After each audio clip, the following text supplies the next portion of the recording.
मोहफूल वेचायला गेलेल्या वसंत मेश्राम यांचा वाघाच्या हल्ल्यात मृत्यू. मृतकाच्या कुटुंबियांना 50 लाख रुपये मदत व कुटुंबातील एका व्यक्तीला नोकरी द्या, वंचित बहुजन आघाडीनं केली मागणी. ही बातमी आहे भंडारा जिल्हा प्रतिनिधी संजीव भांबोरे यांच्याकडून.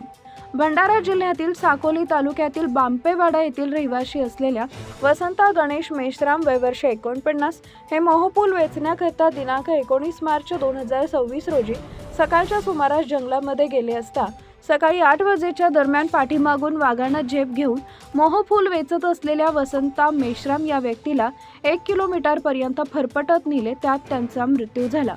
त्याच्या मृत्यूची वार्ता गावात वाऱ्यासारखी पसरली. या ठिकाणी फॉरेस्ट एसडीएम अमोल नागे, एसीएफ व्हीडी पाटील यांनी घटनास्थळाला भेट दिली व 10 लाखाचा चेक, तातडीची मदत व 20,000 रुपये अंत्यसंस्काराकरिता दिले. फॉरेस्ट डिपार्टमेंट आणि पोलीस डिपार्टमेंट यांनी घटनास्थळावर जाऊन पंचनामा केला. मृतकाचे साकोली येथील उपजिल्हा रुग्णालयात शवविच्छेदन करण्यात आले. या प्रसंगी माजी जिल्हा परिषद सदस्य नेपाल रंगारी यांनी सुद्धा वन कर्मचाऱ्यांसोबत चर्चा घडवून आणून मध्यस्थी करून आर्थिक मदत मिळवून देण्यासाठी प्रयत्न केले.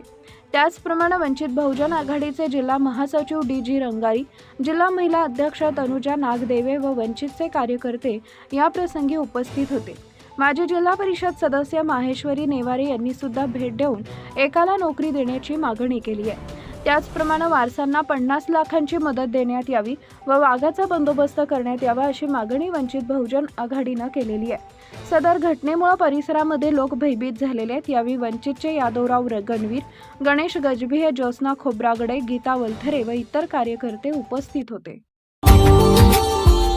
Subscribe now and press the bell icon. Never miss an update.